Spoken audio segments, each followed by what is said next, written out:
I never was flattered. I want mine from the jump. I always wanted mine. Pause. Yeah. Yeah, because you know why? You know what is more about for me? What is that? It's because they're never going to cut us a check. That's just not going to happen. It's more of a disrespect when, kind of like we talked about a couple weeks ago, how they used our clip. And like I said, you guys already know that you've been listened to, but it's stamped. So Adam Silver dropped some news regarding the NBA All-Star Game next year at the Clippers Stadium. Mm-hmm. A lot of things are sounding familiar. So 3 of the things is 1, the All-Star Game will feature some form of Team USA versus Team World. There aren't specific details, but that's what he released. It will also now be in the afternoon instead of the evening time, and it will be on NBC instead. Mase, after hearing that news, and obviously we're still pending more details, what is your opinion? Yeah, I mean, when you talk about them making a game at the afternoon, as well as taking this game and actually making it USA versus the world, these are all flattering things, pause, because we know you're listening to me, you're listening to Killer. That's important, but we need a check. We know we're not with the big companies that you're talking about, but you can't keep stealing these ideas. I'm no longer flattered. I'm no longer flattered that people quote me and, use my IP. But it's time to pay up. We did that last season. You know what I'm saying? It's just enough is enough. I see them do this time after time. In big corporations, people that I think get paid to study, they be stealing a lot of my lines. It's crazy out here. Killer, I was on the internet the other day. They had your interview everywhere. It's flattering that people put the picture up, but come on. Yeah. I'm a partner. I need pause. I need in, Yeah. Look, I don't even know what to say, to be honest with you, because I couldn't say. I never was flattered. I want mine from the jump. I always wanted mine. Pause. Yeah. Yeah, because you know why? You know what is more about for me? What is that? It's because they're never going to cut us a check. That's just not going to happen. It's more of a disrespect when, kind of like we talked about a couple weeks ago, how they used our clip. And like I said, ESPN, feel free to use our clips. We have no problem with it. The only problem I had was that anytime they use anybody else's clips, they'll say where the clip is from. And for our stuff, they never said where the clip was from. And that be my only part, the acknowledgement. the shit when they be like, yo, we've been thinking about it. And we came to the conclusion that if the United States face the rest of the world, that's the ticket right there. But you know how they make the announcement, the undermine shit? What they do is with status, right? I didn't even know everything. What we're going to do is going to be the United States in some form against the world. And then we're going to do it in the afternoon instead of nighttime. And then it's going to be on not TNT, but NBC. First of all, look, let's do a couple things, right? We know it's not going to be on TNT because the contract is up. So we know it's going to be on MTV. Now you try and douse it with, try and start a new conversation like, yo, why it's not in nighttime? Right. Why I got to be in the afternoon? What the time got? All right, cool, whatever. The fact is, the main thing is that the United States will be playing against the rest of the world in some form, however you want to word it. But you try to douse those other things into it, to belittle the main thing that's the main thing is that the United States will be playing the rest of the world. Okay, cool, it's not coming on at nighttime. Whoop-de-doo. Okay, whatever. Oh, it's going to be on NBC. Duh. The All-Star Game usually was coming on TNT. We know it's not going to be on TNT. I have no idea. Murder, I don't know what to say at this point. Yeah. At this point, it's just like, you might as well just take our money and slap us in the face at the same time and walk off and say we did that. We're open for secret consultation. If you want to contact us and keep it, saying that y'all didn't use our consultation, we're available for that. We're available to give you secret ideas and act like, yo, it wasn't us. It's called ghostwriting. Yeah, Nas wrote Get Jiggy With It. Yeah, you know, Jay-Z wrote motherfucking Dre Day. I wrote for 3 Little Women. You did? Yeah, they hits, they single. I'm in the credits. I wrote that. Promises, that's me. I pinned that joint, man. I don't even know Stat spelled age group a little older, maybe. Maybe older than Stat. But yeah, man. We're very creative, man. Just tap in, man. Just out of curiosity, is there a song that you wrote that you feel like a lot of people don't know about? Because I know you wrote a lot. The thing. You wrote half a Lil Kim album one time too, Lil C shit. Remember they paid you $30,000? Man, I wish I knew what I knew now. that was a lot of money at the time. Yeah, man. But I can't remember. I mean, I said I wrote for 3. I would have to look at my plaques in my house. I got a lot of plaques in my crib. But the one song that I will say that I did write, and I'm glad that they didn't take it, was I did write a song for Little Kim and She Didn't Want It. And the lyrics changed and I ended up keeping it for myself, and it's one of my biggest records. But I wrote I Really Mean It for Little Kim. Same format, I Really Mean It. And she didn't like it. That was one of the best things, because that's like one of my closeout songs, to be totally honest with you. And she didn't want the song, and I'm happy she didn't.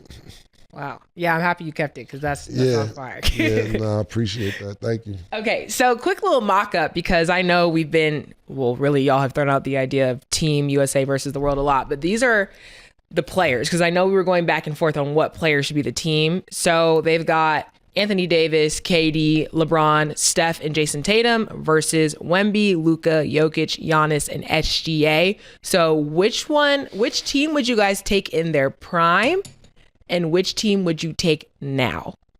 Stat, you go, Stat, with these questions. Decided. Maybe 2 answers. Man, in the prime, this still would probably be a good game, but I think I'm gonna go with the overseas team. I'm going with the overseas team. Right now, I don't know nobody that could stop SGA. Right now, it just seemed like they would have been better putting a bigger guard out there, because this is going to be impossible for Steph to stop SGA.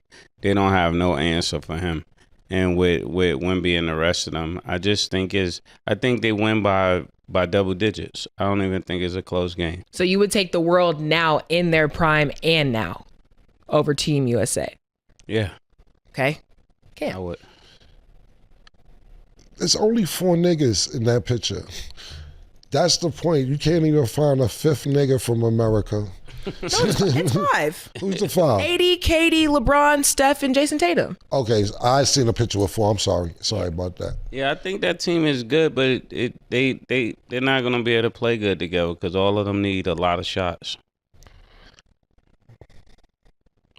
Well, to answer the question, I'm taking the world now. In their prime, I'm taking America in their prime. You know, KD in his prime, and I hate to use the word prime, because these guys are still playing at a high level. KD, LeBron, Steph, those 3 especially, for being over 35 years old, 36, 37, 38. KD's going to be 37 at the beginning of the season. Steph is 37. LeBron, of course, we know going to be 41. So I would definitely take that team in its prime, but woulda, coulda, shoulda. It's today. Today, you looking at this. Let's think about the guards. Who's the guards for America? Yeah. So it's Steph and who? Jason Tatum at the 2. Mm-hmm. I'm taking SGA over Steph. You can argue if you want to put Luka against Jason Tatum. Let's do the matchups. Luka against Jason Tatum. It depends on what Jason Tatum you're getting. You know what you're getting from Luka. It depends on what Jason Tatum you're getting. Who we got at the 3? Giannis and KD? KD, my man, that's a good one, because KD can shoot. KD can shoot. It's all about pick your poison with that. Do you want the 6'10", 6'11" lethal shooter, or you want a nigga that's strong and dominant that's going to go to the hole? Pause when you talk about Giannis. I would pick KD, but it's really about, that's not a bet. I wouldn't be mad if you did pick Giannis. Who's at the 4? LeBron against who? Joker. Joker at the 5. Yeah, we would put AD with Joker. It would have to be I'm taking Joker over AD. Wemby. Wemby against LeBron. I like Bron. Bron, you know Bron, my brother. That's what I'm trying to say. It's hard, man. Boy, it's hard, man. It's hard, man. Yeah, it's hard, man. Pause. And then you got AD versus Joker. I'm taking Joker. I ain't even. And the reason why I said the overseas team is because there's not much defense on this America team. It's like they're not gonna be playing no defense other than LeBron and Tatum. Nobody else really is gonna be playing defense. So that's two positions, Paul. Okay. Yeah, I think that's a hard one. I'm gonna let the comments. KD is let us not know gonna what be they able to think, guard too. no Giannis full speed coming downhill. Pause. That's a bucket. But can Giannis guard him when it's time to hit the 3? That's true. That's a good. That's why I said it's KD is my favorite player. That's why I said it's really, that matchup right there is really about, you could pick which type of game you want because they're the same height just about, but 2 totally different games. I'm not mad at either answer. Or who you would pick out of those 2. Who do you think, Stat? In their prime, I feel like I would take USA, and now I would take World. Prime KD, prime LeBron, like. That's my answer too. Yes. Stat. Yes. Why do you smile like that when you say prime KD? Because that's who I'm taking. That's who you're taking. Okay. Yeah. All right. We just agree to disagree, and that's okay. Your eyes are rolling like I don't know what's going on here, but I'm an observer. I'm a doctor, Cam. You know, I pay attention to body language and eye movement and all that. You know, I'm just expressive. all right. I'm just saying there was a lot of flutters. You know, Jitters. I'm just expressive. Yeah, okay, all right. I feel like that's typically how I explain my answers. When I was thinking about it, I'm like, yeah, I'm going USA. Okay. Sorry. Who would you take today out of because that was my answer too, KD. I mean, KD and Giannis, because my answer was I'm taking the world today and a primetime USA. But I'm asking you as today, Giannis or KD today? Today? Yeah. Because KD is still that nigga. I'm just asking. For sure. And that's hard when you say it out loud. I think KD's like best. I'm still going KD. But why your eyes do that? Yo, you're annoying. I feel like that's hard. I'm just watching. It's like I can't help but choose KD, but like Giannis is also like, what? I think I would go with Giannis. Okay. Right now, yeah. I think I would go with Giannis. But KD, to me, is still one of the best players ever. So yeah, I'm going to go with KD today. Yeah. And then, of course, in the prime, but you can't undervalue, and like I said, Giannis to me, he's just first team All NBA, but to undervalue the accuracy of a 7-foot shooter, it's pretty tough. Yo, what's good, fam? Welcome back to the channel. Y'all already know what it is. Today we finna get into one of the most talked about, least confirmed topics in all of hip-hop. The ghostwriting rumors around 2 real Harlem legends, Mase and Cameron. This one's a long ride, so get comfortable, cause we're going all the way back to the mid-90s, through the whole bad boy era, into the rise of the diplomats, all the way up to how these 2 icons sit in the culture today. Let me keep it a buck with you real quick though. A lot of what we're about to discuss lives in that gray zone, industry rumors and old interviews, not no confirmed paperwork. So I'ma keep it clear the whole time on what's fact and what's just internet chatter. Let's get into it. First thing first, let's set the scene properly. To understand the whole ghostwriting talk around Mase, you gotta understand what Bad Boy Records really was as a business back in the mid to late 90s. Diddy, who was Puff Daddy at the time, built Bad Boy into one of the most dominant labels to ever touch the game, and he did it by treating hitmaking like a straight-up science. He had a deep bench of producers, writers, and in-house collabs whose whole job was polishing records before they ever hit the streets. Wasn't no secret back then either. That's just how Bad Boy moved. It's documented in plenty of interviews from that time, including from the late Stevie J, who talked openly over the years about how collaborative that whole process was inside that camp. Hit records at Bad Boy passed through a bunch of hands, a producer tweaking a hook here, a feature rewriting a verse there, an in-house writer cleaning up a chorus, before the record ever dropped. Maple Jupe into 10 environment with natural charisma and as move. Laid back flow the radio and Nacho hold immediately. His debut Harlem World dropped in 97 and went multi-platinum off their strength of records to trend the airwave sense stayed in heavy rotation, dot him on diddy hydrial chemistry. And together with few whole bad boys to they crafted tot shine shoot sound that defined whole era. That but cause that sound came yet of Saka collaborative machine. People started speculating Jillian Hemagov pulled up in that environment with natural charisma and a smooth, laid-back flow that had the radio in a chokehold immediately. His debut, Harlem World, dropped in 97 and went multi-platinum off the strength of records that ran the airwaves and stayed in heavy rotation.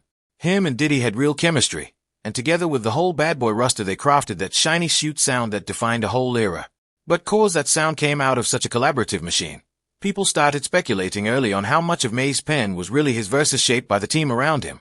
Now let me be real clear. There's no leaked credit sheet, no confirmed testimony naming somebody who ghostwrote whole Mardollery verses. What we do got is a well-documented culture at Bad Boy where collaborative writing was just a standard. And that's exactly why these rumors been sticking around for decades.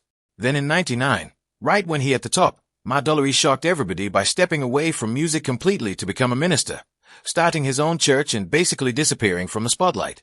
That move alone added a whole nother layer to his legend.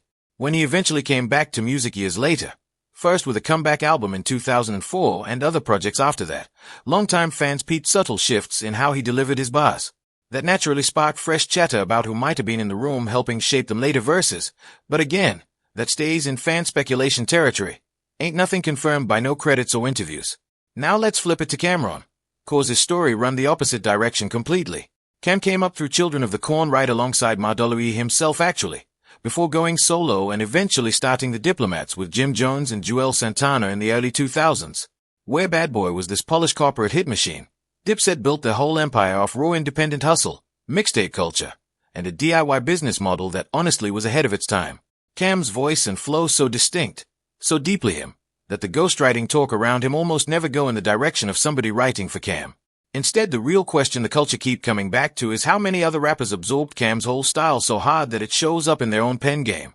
This right here is where it get real interesting, cause Cameron's influence on how rap evolved lyrically has been talked about extensively by journalists, other rappers, and hip-hop heads who study the culture. His internal rhyme schemes, his crazy wordplay, his ad-libs, his whole fashion-forward presence, all of that became blueprint material that you can trace through multiple generations of artists that came after him.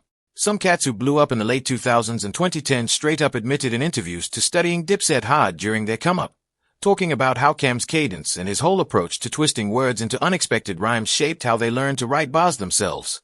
That ain't ghostwriting in the traditional sense, that's influence. But the line between them get blurry real quick when you're talking about hip-hop's creative lineage, especially when one artist's style get imitated so widely it's hard to tell where the homage stop and the direct borrowing start. Gotta also talk about the internal dynamic of the Diplomats crew itself. Cameron, Jim Jones, and Joel Santana came up together, recorded together constantly, and by every account had that tight-knit creative chemistry where ideas flowed freely between him. In crews like that, going all the way back to Wu-Tang or NWA, it's super common for verses to get workshopped as a group. Somebody throw out a line in the session, somebody else flip the concept, a producer suggests a different angle for the hook, and by the time the record finished, what sounded like one dude's solo vision really came out of years of tight collaboration between the whole crew. This part of crew-based hip-hop don't get enough credit, and it applied just as much to Dipset as it do to other legendary collectives in the game. Let's talk on why ghostwriting carries such a heavy stigma in hip-hop specifically, cause it help explain why this topic still got people talking decades later. Unlike pop music, where splitting songwriting credits between multiple people is widely accepted, even expected, hip-hop been built since day one on the idea of authenticity. The artist is the sole author of their own story, their own struggle, their own voice. That promise to the fans is part of what make rap feel so personal and so powerful. So when ghostwriting allegations come up around any artist, confirmed or not, it can feel like it's chipping away at that trust between the artist and the people who bump their music. That's exactly why even unverified rumors about somebody's pen game can follow them their whole career, whether the claim's true or way overblown. Worth pointing out too how the industry's whole structure evolved around this exact tension. In the 2010s, A few high-profile ghostwriting controversies involving other major names brought this conversation way more into the mainstream than it ever was before. Fans everywhere started paying closer attention to songwriting credits, publishing splits, behind-the-scenes contributions on major rosters. That whole cultural moment brought renewed attention back to older eras too, including the bad boy machine that shaped Madolly's early run and the collaborative chemistry of crews like Dipset. Let's get back to the business side for a sec, cause understanding how these two camps were structured financially tell you a lot about why this conversation play out so different for each artist. Bad Boy moved like a major label hit factory, pouring real resources into songwriting teams, producers, and engineers whose whole job description was polishing commercial product. Diddy has talked at different points over the years about his role as an executive producer, who shaped songs alongside his artists rather than just dropping whatever came out the booth raw. That executive-driven, team-based approach to crafting hits was just the business model of that era, and Madolly's success came straight out of that system. The Diplomats, on the other hand, built a whole rep on independence. They flooded the streets with mixtapes throughout the early 2000s, often skipping the traditional label polishing process completely, putting out raw unfiltered music direct to the people. That gave Cameron and his crew a level of creative control the polished Bad Boy assembly line just didn't operate with the same way. That's part of why Cam's voice feels so unmistakably his own across his whole catalog, and why the rumors around him lean more toward his outward influence than any internal ghostwriting on his own records. Now stepping back to look at the whole picture. Here's what we can honestly say about this topic. Ain't no confirmed, verified proof of a named ghostwriter penning Madolly's biggest hits, and ain't no confirmed proof of Cameron secretly writing hits for other major artists outside his own crew either. What we do got is a well-documented culture during this whole era, one where collaborative writing inside label camps was the norm, not the exception, and one where Cameron's style clearly show up in the work of artists who came after him, by their own admission in interviews over the years. The ghostwriting question, when it come to these two specific artists, live mostly in that gray area between documented industry practice and decades of fan speculation, not in some single smoking gun reveal. And real talk, that gray area is part of what make hip-hop history so fascinating to dig into. The culture thrive on mystery, on insider knowledge, on stories passed down through interviews, old magazine features, word of mouth that never quite get fully confirmed or fully shut down. Madolly and Cameron both represent two different blueprints for success out of that golden era of New York rap, one built on a corporate hit machine, the other built on independent crew chemistry, and both blueprints left rumors and questions behind that fans still be debating to this day. At the end of the day, what really defined both these artists ain't no debate over who held the pen in some session. It's the impact they left, period. Madolly gave the world some of the smoothest, most quotable hits of that shiny suit era, records that still bump at the cookout decades later. Cameron gave the culture a whole vocabulary, a whole aesthetic, a whole swag that you still hear echoing through rap today, whether or not the rappers carrying that influence forward ever give him his proper credit. Ghostwriting rumors, confirmed or blown out of proportion, just end up being one more thread in the bigger mythology around artists who reach this level of influence on the culture. That's the story for today, fam. Run it down in the comments and let me know which one of these Harlem legends you'll think had the stronger pen game, Madolly or Cameron. And if you done came across any other interviews or stories about ghostwriting during that Bad Boy or Dipset era, drop it below, cause I genuinely want to hear what you'll dug up. If you rocked with this breakdown, do me a solid and smash that like button. It really helped the channel grow. Subscribe so you don't miss the next deep dive into hip-hop history, and turn the notifications on so you always first to know when a new one drop. Appreciate every last one of y'all for pulling up and watching this whole thing, and I'll catch y'all in the next one.